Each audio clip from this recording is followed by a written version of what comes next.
যে বড় বড় মূর্তি বানানো হচ্ছে, এটার পারমিশন ছাড়া কে বানানোর সাহস দেখাচ্ছে? এগুলো একটার কিন্তু পারমিশন নাই। ওই মূর্তি উদ্বোধনের জন্য ভারতের হাই কমিশন আছে, সেই হাই কমিশনের লোক যায় নিয়মিত। এই জায়গাটাতে সরকার নীরব থাকতে পারে না। এই রংপুর অঞ্চলে যেন হিন্দুদের ঘনত্বটা বাড়ে, খুবই সন্দেহজনক ব্যাপার। অনেকে যেটা বলছেন এখানে, যে ওইখানে যে বড় বড় মূর্তি বানানো হচ্ছে, এটার পারমিশন ছাড়া কে বানানোর সাহস দেখাচ্ছে? এগুলো একটার কিন্তু পারমিশন নাই। আপনি আজকে চাইলে পরে শেখ মুজিবুর একটা 81 ফিট মূর্তি বানাইতে পারবেন? দিবে আপনাকে কেউ বানাইতে? তাইলে ওইখানে কিভাবে হচ্ছে? আচ্ছা, দ্বিতীয় প্রশ্ন হচ্ছে, ওই মূর্তি উদ্বোধনের জন্য ভারতের হাই কমিশন আছে, সেই হাই কমিশনের লোক যায় নিয়মিত। কেন? তো এই জিনিসগুলো তো মানুষের ভিতরে প্রশ্ন তৈরি করে। তৃতীয়ত হচ্ছে যে এই পুরো প্রজেক্টের পিছনে যে ভদ্রলোক আছেন, সেই ভদ্রলোক তো এর আগের সরকারের প্রধানমন্ত্রীর নামে মানে জালিয়াতি করে শাস্তিপ্রাপ্ত। তো এই জিনিসগুলো মানে স্বভাবতই বাংলাদেশের মানুষ এবং বাংলাদেশের চিন্তাবিদ এবং বাংলাদেশের রাজনীতিবিদ যারা আছে, তাদের ভিতরে প্রশ্নের উদ্রেক করেছে। ঠিক আছে, এখন এটা আসলে সরকারের দায়িত্ব, কারণ প্রশাসন তো এটা দেখবে। অনেকে প্রশ্ন করছে, এতদিন ধরে যে এই জিনিসটা হচ্ছে, গোয়েন্দা সংস্থা কিচ্ছু দেখে নাই? ওখানকার লোকাল প্রশাসন কি কিচ্ছু দেখে নাই? তাই তো। তো এখন এই জায়গাটাতে সরকার নীরব থাকতে পারে না। ওইখানে যে মানে সংসদ সদস্য আছে, সে তো বিরোধী দলেরই একজন এমপি, তার বক্তব্য কী?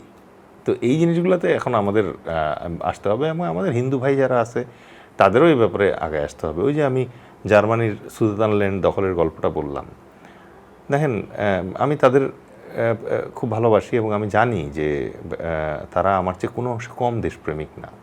তাই তাদের দেশপ্রেমকে আমি কোনোভাবে প্রশ্নবিদ্ধ করার জন্য এই গল্পটা বলি নেই। আমি বলতেছি যে সতর্ক থাকার জন্য, যে আন্তর্জাতিক যে ষড়যন্ত্রগুলো হয়, এই ষড়যন্ত্রের বলির পাঠা আপনারা হয়েন না।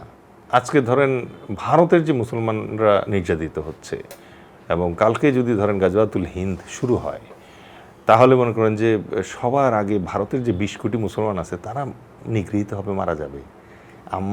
আমরা যে মুসলমান আছি বাংলাদেশে, আমরা তো যুদ্ধে ঝাঁপায় পড়বো, কিন্তু তারা তো নিজের দেশে আটকা পড়ে গেছে। সুতরাং তাদের কিন্তু অনেক ক্যাজুয়ালিটি হবে। যুদ্ধ জয় করব আমরা, যুদ্ধ জয় করবে হয়তো পাকিস্তানের ওরা, কারণ আমরা স্বীকৃত মুসলমান, ইসলাম ধর্মের ধারক বাহক, কিন্তু ওদের ভেতরে আটকা পড়ে গেছে, তারা এখানে ক্ষতিগ্রস্ত হবে।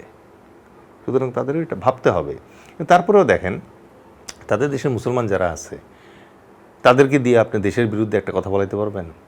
আমরা যদি আজকে বলি যে বাংলাদেশের নাগরিকত্ব দেবো, তারপরেও দেখবেন যে ওরা মনে হয় আসবে না নাগরিকত্ব নিতে আমাদের এখানে, রাইট?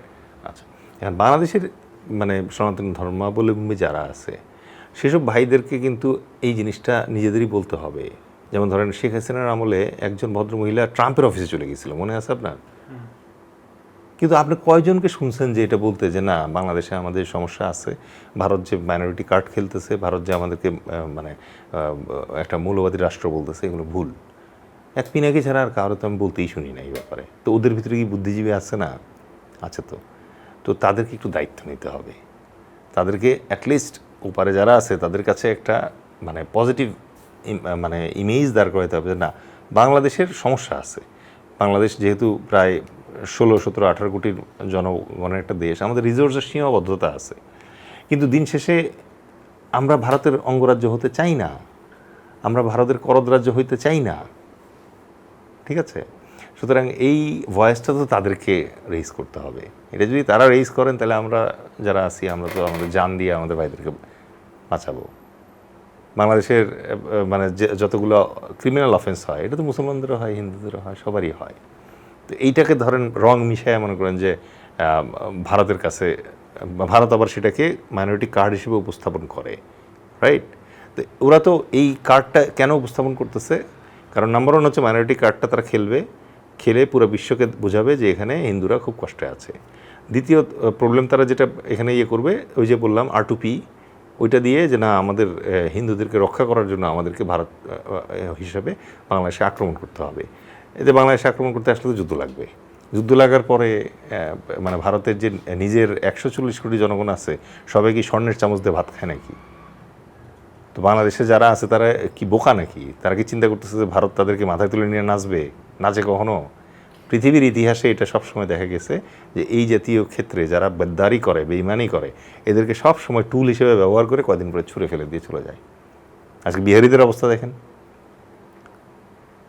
তাদেরকে পাকিস্তান নিছে না বাংলাদেশ অ্যাকসেপ্ট করছে, মাঝখানে একটা গেছে। তো এইরকমভাবে আমাদের ইতিহাস থেকে শিক্ষা নিতে হবে এবং আমাদের দেশটাকে কীভাবে মনে করছে স্বাধীনতা, সার্বভৌমত্ব এবং অখণ্ডতা বজায় রাখা যায়, এইটার জন্য আমাদেরকে সার্বিক প্রস্তুতি নিতে হবে। আপনার নেওয়া লাগবে, আমার নেওয়া লাগবে, সবার প্রস্তুতি নেওয়া লাগবে। আমাদেরকে বিশ্বাস করতে হবে যতদিন পর্যন্ত নদীর পানি একদম ক্লিয়ার না হইতেছে বাংলাদেশে, ততদিন পর্যন্ত আমরা ভারতের সাথে আসলে ফ্রেন্ডশিপের কোনো সুযোগ নেই। আমাদেরকে সার্বিক প্রস্তুতি নিতে হবে।